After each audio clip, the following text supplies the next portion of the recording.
नमस्कार। हमारे इस क्लासरूम के इस सेशन में आप सभी का स्वागत है।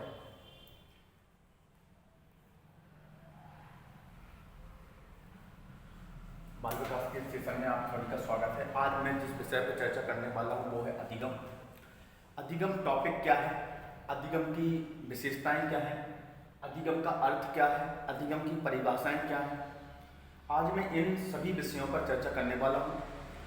जिन लोगों ने अधिगम को नहीं पढ़ा है वो मेरा एक बेसिक जो आज का एक टॉपिक है, इस बेसिक टॉपिक को आज अगर पढ़ लेते हैं तो उनका अधिगम बेसिक क्लियर हो जाएगा और आने वाले टॉपिक्स में पूरा अधिगम क्लियर हो जाएगा। तो आज मैं जिन विषय पर चर्चा करने वाला हूँ वो है अधिगम का अर्थ, अधिगम की विशेषताएं, अधिगम का परिभाषाएं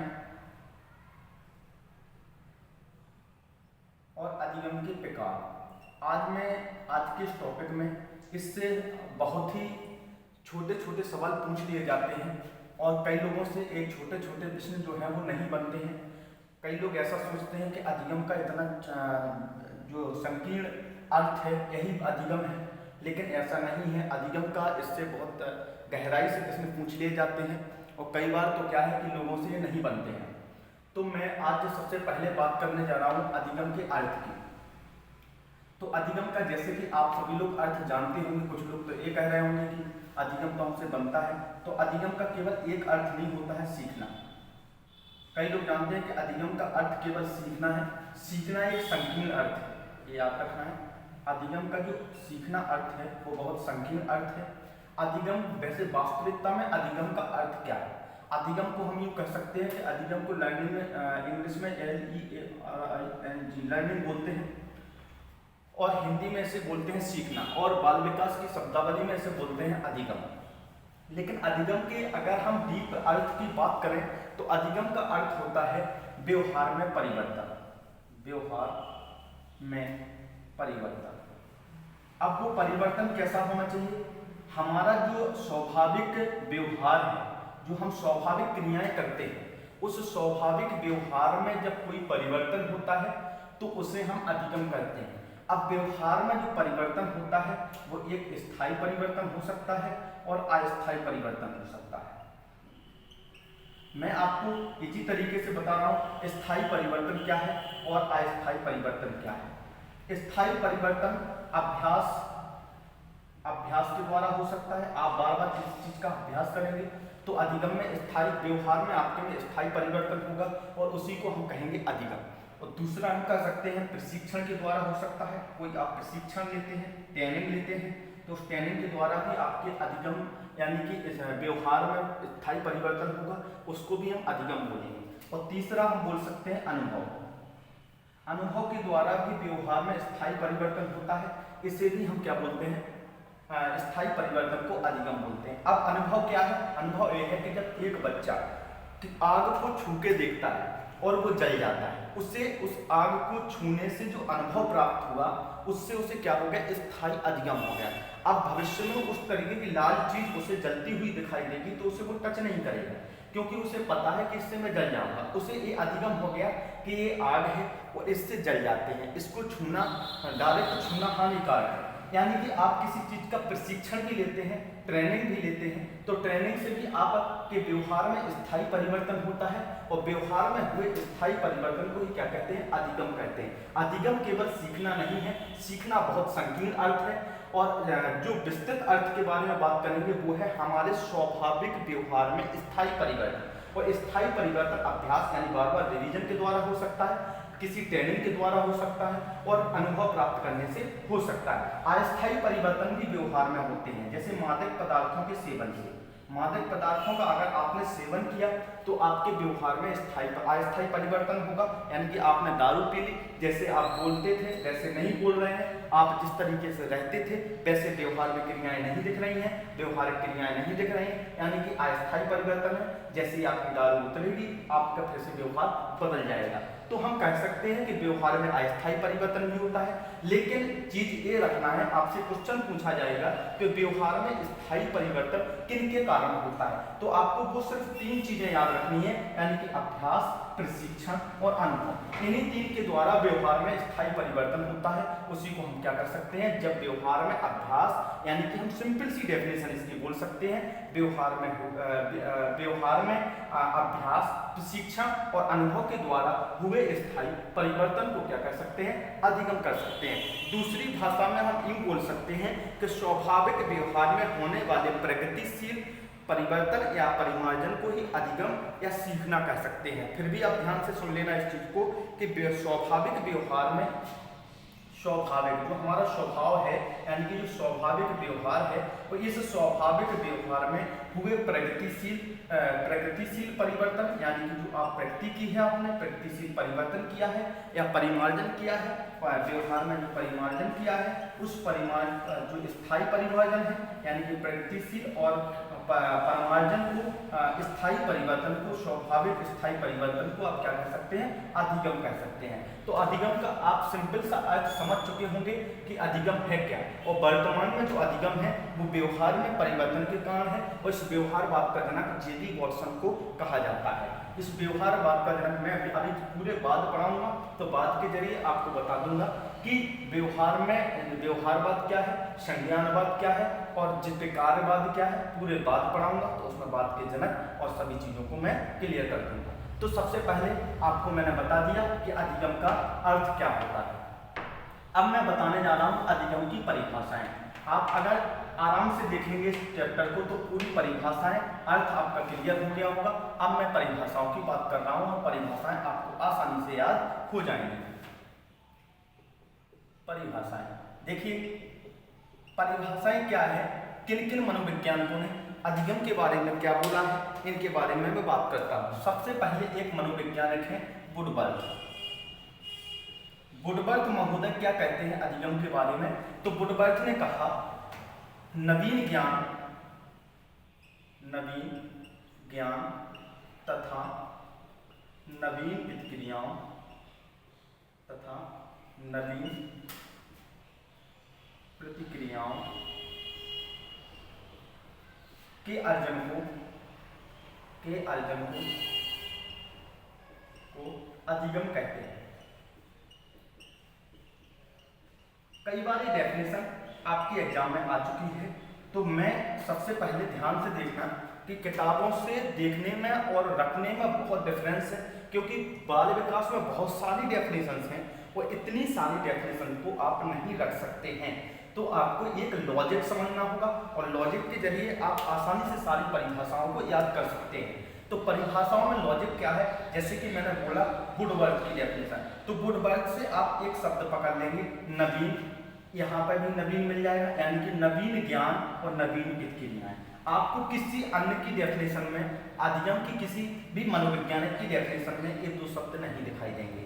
अब नवीन ज्ञान और नवीन प्रतिक्रियाओं का अर्जन, अब मैं सबसे पहले इसको समझा देता हूँ।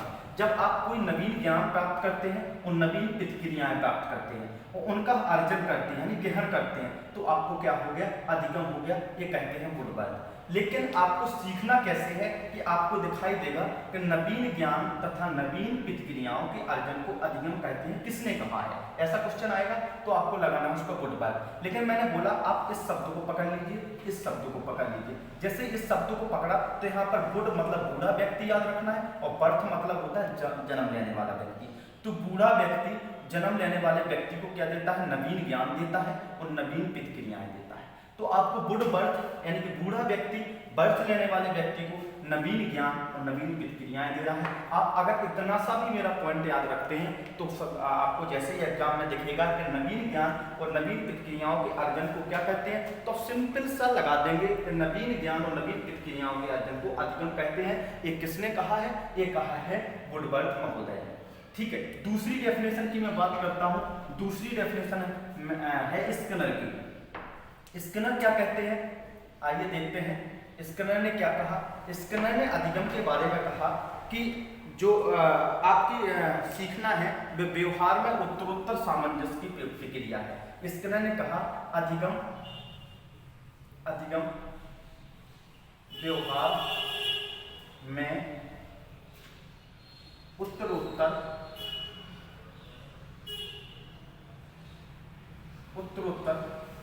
सामंजस्य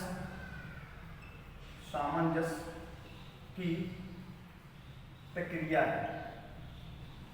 देखिए, स्किनर महोदय ने कहा कि जो आपका व्यवहार है अधिगम है। अधिगम क्या है? आपके व्यवहार में उत्तरोत्तर सामंजस्य। आपकी उत्तरोत्तर का अर्थ समझ लीजिए, यहाँ पर उत्तरोत्तर का अर्थ होता है सीढ़ी दर सीढ़ी, यानी कि आप अपने व्यवहार में जो सीढ़ी दर सीढ़ी सामंजस्य स्थापित कर रहे हैं, अपने व्यवहार में सीढ़ी दर सीढ़ी सामंजस्य यानी कि समायोजन कर रहे हैं, उसी का नाम क्या है? अधिगम है। ये स्किनर ने कहा है। तो आप यहाँ से उत्तरोत्तर शब्द को पकड़ लेंगे। सीखने का तरीका मैं आपको बता रहा हूँ कि आप यहाँ से उत्तरोत्तर शब्द पकड़ लेंगे और यहाँ से नर शब्द पकड़ लेंगे। तो नर क्या करता है? हमेशा याद रखना कि नर ही अपनी जिंदगी में उत्तरोत्तर सामंजस्य करता है। नर के अलावा पशु कभी उत्तरोत्तर सीढ़ी दर सीढ़ी सामंजस्य नहीं कर पाता है। तो आपको जैसे ही आएगा कि अधिगम व्यवहार में उत्तरोत्तर सामंजस्य की प्रक्रिया है, किसने कहा है? तो आप लगा देंगे स्किनर ने कहा है। तो उत्तरोत्तर शब्द यहाँ से आप पकड़ लीजिए। उत्तरोत्तर शब्द से आपको ये वाली डेफिनेशन क्लियर हो जाएगी। तीसरी डेफिनेशन की मैं बात करता हूँ। तीसरी डेफिनेशन है गेट्स एवं अन्य की। गेट्स क्या कह रहे हैं? गेट्स, आपने कभी फोकस किया हो गेट्स एवं अन्य को, तो गेट्स जब भी अपनी डेफिनेशन लेके आते हैं तो अन्य के साथ ही आते हैं, यही हमारा लॉजिक होगा। गेट्स एवं अन्य जब भी आएंगे तो किसी को साथ में लेके आएंगे और ये कहेंगे अधिगम अनुभव और प्रशिक्षण के फलस्वरूप जो अधिगम है, अधिगम अनुभव एवं प्रशिक्षण, ये दो शब्द आपको पकड़ना है इनकी चीज से, इनकी डेफिनेशन से।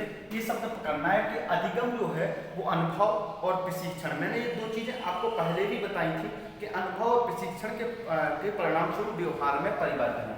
प्रशिक्षण के परिणाम स्वरूप व्यवहार में परिवर्तन है। ये किसने कहा है? ये गेट्स ने कहा है। अब हम यहाँ से एक आपको सरल तरीका बताते हैं।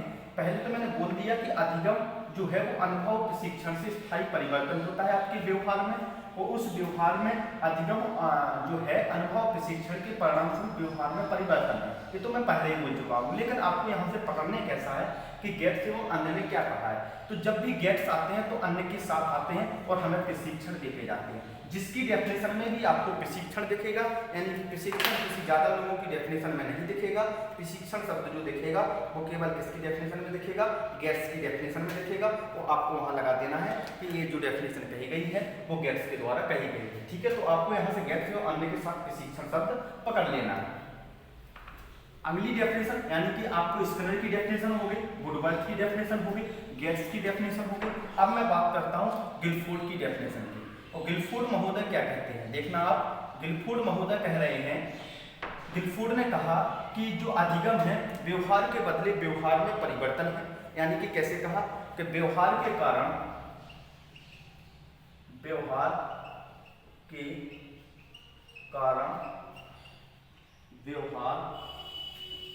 में आया स्थायी परिवर्तन अधिगम।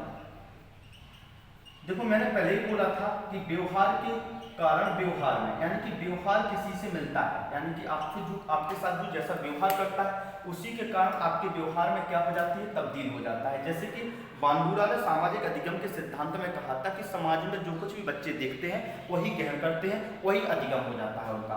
तो मैंने यही बोला है कि गिलफोर्ड बोल रहे हैं कि व्यवहार के कारण आप जैसा व्यवहार करते हैं, व्यवहार के कारण व्यवहार में स्थायी परिवर्तन आता है, उसी को क्या कहा जाता है? अधिगम कहा जाता है। एक हाई गिलफोर्ड महोदय ने। तो हम यहाँ कैसे सीखेंगे कि दो इंसान हैं, और एक इंसान ए है और एक इंसान ए है। तरीका देख लेना, आप तरीके से सीख जाओगे। ये व्यक्ति इस व्यक्ति के साथ राम राम बोलेगा तो ये भी व्यक्ति बदले में व्यवहार कैसा करेगा? राम राम बोलेगा। ठीक है, ये अगर राधे श्याम बोलेगा ऐसे तो ये भी व्यवहार में राधे श्याम बोलेगा ऐसे। अगर ये इसके गाल पर थप्पड़ मारेगा तो ये इसका गाल फोड़ के रख देगा। तो व्यवहार के कारण व्यवहार में परिवर्तन आया, इसने इसके गाल पर धीरे से थप्पड़ मारा, इसने इतनी जोर से मारा तो इसका गाल फोड़ दिया, तो बन गया गिलफोड़। और गिलफोड़ ने क्या कहा कि व्यवहार के कारण व्यवहार में आया स्थायी परिवर्तन ही क्या है, अधिगम। यानी कि सीधी सीधी बात आपको याद रखनी है, ये दो चीजें याद रखना कि व्यवहार के कारण व्यवहार में परिवर्तन से गाल जो है वो फोड़ के रख दिया गया था, इसी को क्या कहा है, अधिगम कहा है। तो आपकी अगली डेफिनेशन की बात करते हैं। अगली डेफिनेशन है आपकी क्रो एवं क्रो की। ये बहुत मजेदार डेफिनेशन है, कोई भी डेफिनेशन आपको नहीं भूलेगी। क्रो एवं क्रो, क्रो एवं क्रो क्या कहते हैं, क्रो एवं क्रो कह रहे हैं कि अधिगम के बारे में क्रो का कहना क्या है, आदतों ज्ञान, आदतों ज्ञान अभिवृत्ति, अभिवृत्ति का मतलब होगा यहाँ पर एटीट्यूड। अभिवृत्ति देखो, आदत ज्ञान अभिव्यक्ति का अर्थ समझ लीजिए, अभिव्यक्ति का मतलब होता है अंग्रेजी में एटीट्यूड यानी कि नजरिया। तो आदतों ज्ञान तथा अभिव्यक्तियों एवं रुचियों का अर्जन, एवं रुचियों का अर्जन ही अधिगम है, ही अधिगम है।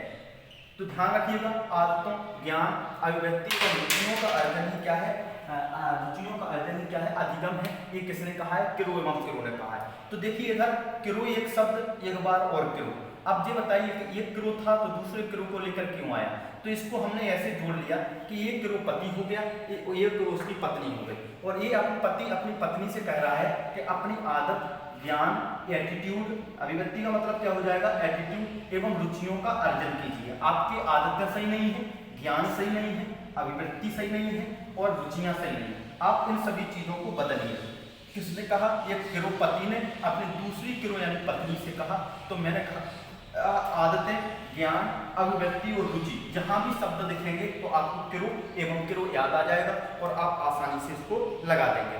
अब अगली डेफिनेशन की बात करेंगे, वो है गार्डनरी मर्फी की डेफिनेशन है।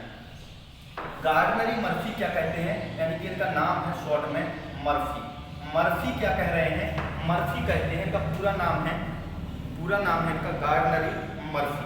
मर्फी कहते हैं कि अधिगम के अंतर्गत वातावरणीय आवश्यकताओं, अधिगम के अंतर्गत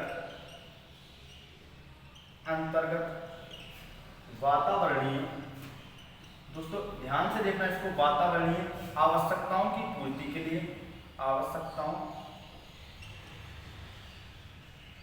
ध्यान से देखना इस चीज को, अधिगम के अंतर्गत वातावरणीय आवश्यकताओं की पूर्ति के लिए व्यवहार में आए, आवश्यकताओं की पूर्ति के लिए व्यवहार में आए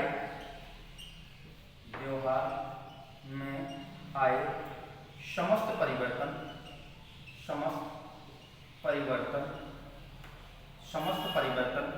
ही अधिगम है।